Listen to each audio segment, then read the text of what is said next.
Episódio 7, Hulk, de começo foi diferente de todos os episódios até agora.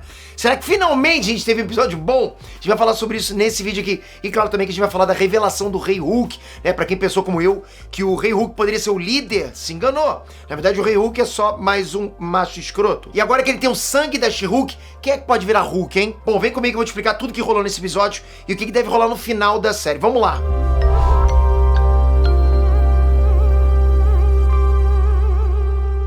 Inês Peter aqui.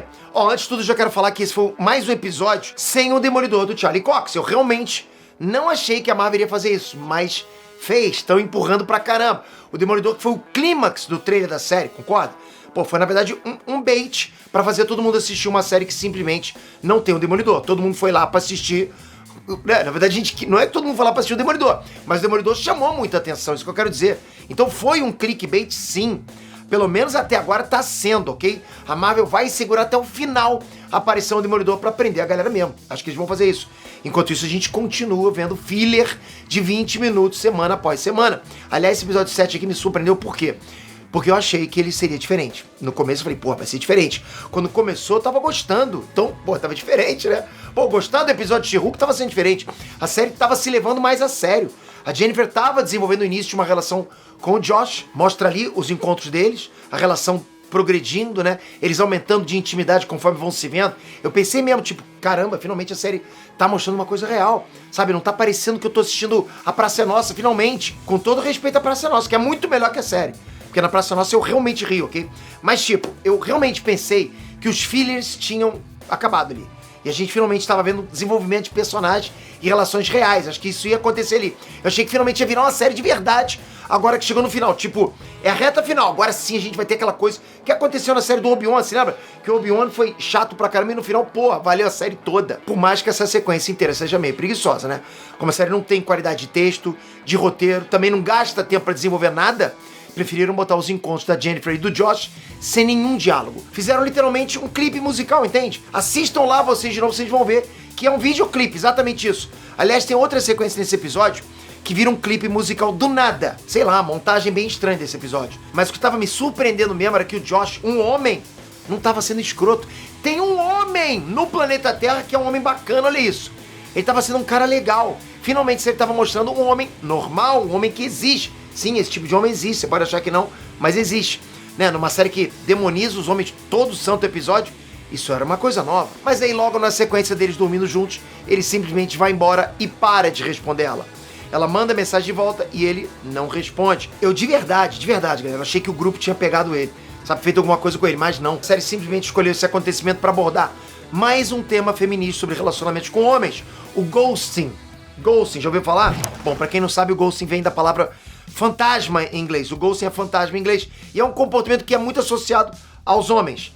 Tipo, eles se fingem de bonzinhos, fingem que são apaixonados, mas depois que eles vão pra cama com a mulher, né, depois que eles conseguem o que eles querem, eles simplesmente somem. Não respondem mais mensagens, não atendem mais ligações, eles desaparecem. Peter, como é que você manja tanto feminismo? Pô, eu tive que estudar pra fazer esse vídeo. Me achando o quê? Você acha que eu conhecia esses termos antes? Não. De novo, tá? Não que isso não aconteça na vida real. Acontece. Mas a gente tá vendo claramente que é uma série ideológica, que é uma série que quer abordar temas principalmente sobre o comportamento masculino. A série é sobre comportamentos masculinos na ótica totalmente feminista. Só que isso não é feito de uma forma natural, não é feito de uma forma real. Acho que todo mundo aqui que me segue tá vacinado quanto a isso. Se a pessoa tá olhando pra isso e fala exatamente o mundo real, tá completamente em outro planeta, vive outro mundo, vive o Twitter no mundo real. Porque não é assim a vida real, ok? Então quando uma série dessa transforma todos os homens em escrotos, babacas, monstros, tipo, não sei, bota mais algumas ofensas aí, sabe? Ela afasta o público masculino. Porque como eu falei na análise do episódio anterior, essa é uma série sobre feminismo, não é sobre super-heróis. Se vocês estão achando que, não gostou, não assiste. Pô, a gente tá no meio de um universo compartilhado, tem que assistir. Só que não é super-herói. Não tem ação ali, não tem nada de super-heróis, é só feminismo. O core, o centro dessa série é totalmente feminista, ok? E quando você aborda uma pauta, forçando essa pauta, sem ser realista com essa pauta, se tira todo o crédito que você poderia ter por essa pauta, todo. Ninguém leva mais fé em nada. Isso acaba banalizando, inclusive, o próprio movimento feminista. Tipo, ao invés de alguém olhar pra essa série e pensar, caramba, realmente, os homens deveriam rever esse comportamento que existe, né? Por que os homens são assim? Ou seja, a série espera que as pessoas tenham essa reflexão, mas não. As pessoas, ao invés disso, vão olhar pra essa série e vão pensar, cara, que forçado, né? Os homens não são assim na vida real. Todo mundo é monstro nessa série. Isso é um problema inventado que só existe na série. As pessoas pensam assim. Não existe essa pessoa completamente idiota. Bom, deve até existir, mas não são todo mundo, concorda? Deve ser uns 2 ou 3 que devem estar olhando exatamente isso. Deve estar assim agora, porque as pessoas normais que trabalham, que estudam, que respiram, que assistem TV, que leem jornal, que leem, sei lá, não conseguem entender que isso seja normal. Então isso tira toda a credibilidade da pauta, isso banaliza a pauta, a narrativa feminista. Galera, só me explica isso. Como que os roteiristas, os caras que escrevem a série, não percebem que a She-Hulk reclamar de assobio e mansplaining e dizer que sofre mais que o Bruce é um tiro no pé? Como é que isso pode ser mais sofrimento que o Bruce? Porra, galera. Peter, mas deve ser muito mais complicado. Ah, é? Pô, um cara que quase se matou, cheio de problemas familiares, caçado pelo mundo, torturado pelo pai, com transtorno de personalidade dissociativa, ansiedade. Um cara que já matou inúmeras pessoas e teve que se isolar do mundo. Um cara que foi isolado do mundo em outro planeta. Um cara que nunca pode ter uma vida de verdade e não consegue estar no meio da galera. Sério que essa galera não percebe que forçar mansplaining e assobio comparado a isso tudo que o Hulk vive é um tiro no pé da própria pauta? Então pra mim o efeito é contrário, o tiro sai pela culatra. Essa expressão tiro sai pela culatra não foi inventada à toa. Peter, mas nesse episódio tiveram homens que não foram escrotos. Galera, eu não sei se vocês repararam, mas os homens que não foram escrotos, que não eram escrotos desse episódio, estavam ali naquela reunião que parecia a reunião de ex-vilões de Detona Ralph. Basicamente porque eles são homens arrependidos de serem homens. Sabe aquele negócio de pedir desculpa por ser homem? É tipo isso, sabe? Pô, desculpa por ser homem. O Emil Blonsky era um militar casca grossa pra caramba, macho pra caramba. Virou um zen espiritual, homem desconstruído. Desculpa por eu ser homem. O cara lá da gangue da demolição disse que precisava pegar a energia feminina. Pediu desculpa por ser homem. Atacava a mulher porque era homem. E o resto do grupo, vocês já sabem, tinham todos problemas com violência lá, que é uma característica masculina. E também, eu não preciso dizer muito, eles eram gays. O touro e o toureiro eram um casal gay. E o vampiro e o porco espinho, no mínimo, tinham trejeitos, né? É forma de falar. Até o Emil Blonsky, se vocês forem perceber, fala com bastante trejeito. A série até coloca eles meio estereotipados, assim, agindo ali como se fossem os amigos gays da Jennifer. Me conta tudo, boy, bloqueia ele, sabe? Essa coisa, tipo, daquela vibe de amigo afeminado, amigo gay. Não me interprete errado, ok? Eu não tô dizendo que isso é problema nem nada, não, pelo contrário. Tem muito personagem gay que tinha que vir pro Sam. O Icano, Celery, Hulkin. No futuro filme da Wanda seria massa realmente trazer a história real dos filhos dela, explorar o Hulkin como líder do Império Escuro. Nossa, esse é maneiro pra caramba. Aliás, o Hulkin seria legal, justamente por ele não ser um personagem gay estereotipado. Ele é forte, ele é líder, ele é macho pra caramba. Isso é maneiro pra caramba, sabe? Mas o que eu tô querendo dizer é que na série da She-Hulk, o homem padrão, o hétero lá na série, é sempre um monstro. Se não for hétero, né? Aí tudo bem, aí pode, né? Aí o cara tá lá pedindo desculpa por ter sido homem. Esses da série, então, foram legais porque eles são desconstruídos. LGBT, né? Também porque são bobalhões. É preciso tirar qualquer característica que as pessoas consideram como característica masculina dos personagens pra eles serem legais na série. Pô, não faz sentido isso. Eu achei que o Josh seria justamente o cara que ia quebrar isso, sabe? Eu até estranhei a série ter abordado ele no episódio passado como um homem legal. E esse episódio 7 agora me mostrou o motivo de eu ter estranhado. Eu estranhei porque eu só não tinha visto a série suficiente ainda pra saber que ele não é só mais um homem monstro escroto que faz ghosting, mas ele é o maior monstro e mais escroto de todos. O Josh é o King Hulk, o Rei Hulk. Ele é o principal vilão da série. Vocês entendem isso? O principal vilão da série não é um super vilão conhecido, não é o líder, não é Titânia, não é nada que tenha a ver com super-heróis. Entende essa mensagem, galera? Tem muita coisa nessa mensagem. O maior vilão da série é simplesmente um homem. O homem hétero padrão é o maior vilão do feminismo e por isso ele é o maior vilão da série também. O Josh passou todos aqueles encontros fingindo que gostava da She-Hulk, mas enganou ela. Pegou todos os dados do celular dela, ele hackeou ela, sabe? Tirou foto dela dormindo e mandou uma mensagem pro grupo dizendo que ele já tinha colhido o sangue dela com a injeção lá. Eu só me pergunto uma coisa. Como diabos ele enfiou uma agulha de vibrânio daquele tamanho na Jennifer dormindo e ela simplesmente não acordou? Como assim? A série nem explica isso, porque a série simplesmente não explica nada. Nem mostra a cena, porque realmente não teria nenhum sentido se mostrasse. Não existe pessoa na Terra que tomaria uma agulhada daquele tamanho e não acordaria. Ainda mais uma Hulk. Porra, galera. Não faz o menor sentido. Mas enfim, vamos lá, tirando a parte dos videoclipes, que quase me fez pensar que esse seria um episódio diferente, né? De resto, a série foi mais do mesmo. Homens sendo demonizados, os homens bons são os que são patetas, sem nada que lembre características masculinas. Olha um homem bom, Jennifer, me conta. Pô, é mais galhofa sem sentido. Galera, olha, de verdade, sério, eu realmente me assusto com a pessoa que diz que ri dessa série, porque pra mim não tem nada mais sem graça e sem sentido que a cena de humor de She-Hulk.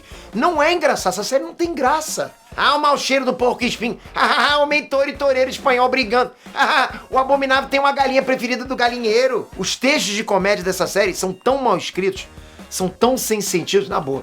Eu respeito você caso você ache engraçado, mas que é ruim, ok? Não tem problema gostar de coisa ruim, não tem. Tem coisa ruim que a gente gosta, inclusive, né? Eu acho assim, sabe, se você é bem feminista, mesmo vendo que a série é mal feita, provavelmente você deve estar adorando, né? Que todo episódio é um filler com uma lição de moral feminista pros homens. Então tem um público pra onde esse tipo de série vai funcionar. Tem feminista que deve estar gostando da série, imagino eu.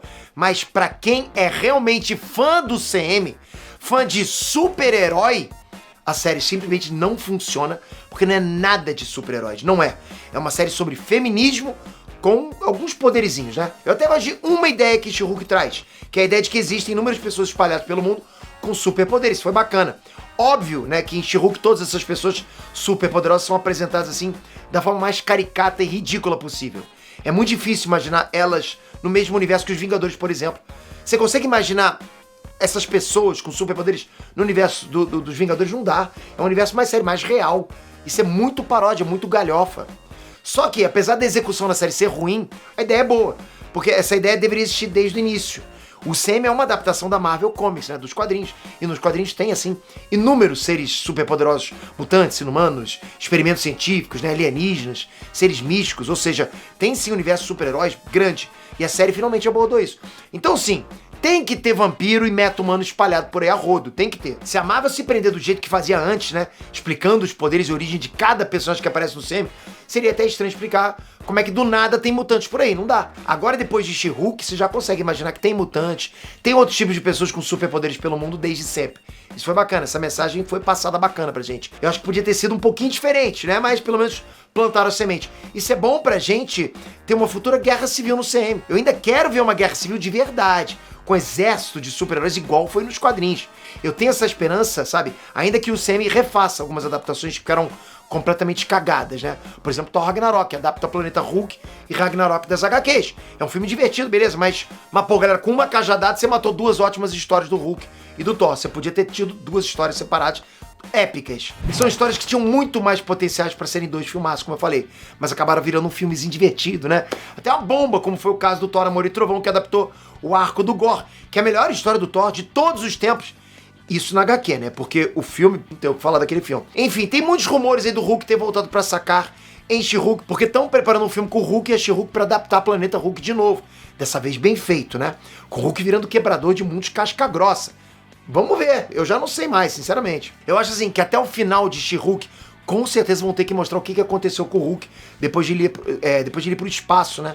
E o que vai acontecer com a She-Hulk também. Vão deixar algum gancho pra ela no futuro filme do CM. Vão ter que deixar gancho pro Hulk.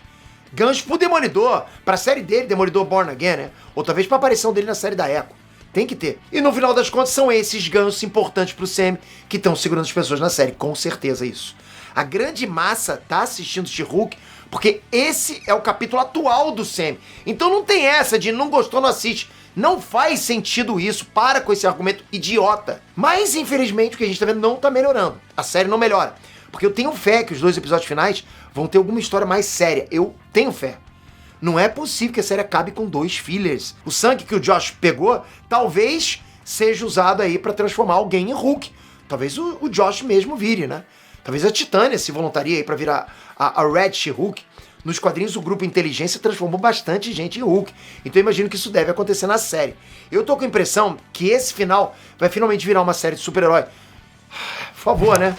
E você assistiu o episódio ou você só tá vendo essa análise aqui? Fala a verdade, a gente tem que abrir o coração. Comenta aqui embaixo, se inscreve no canal, tocando aqui agora, ativa o sininho, pra você ter noção. Improvisei esse cenário aqui, mas até que ficou legalzinho, né? Com a cor da She-Hulk, né? Tô no meio de uma viagem, galera. Depois você acompanha meus stories lá no Instagram. E já comenta aqui embaixo, mas se inscreve que eu tô voltando no próximo vídeo. Valeu, galera! Fui!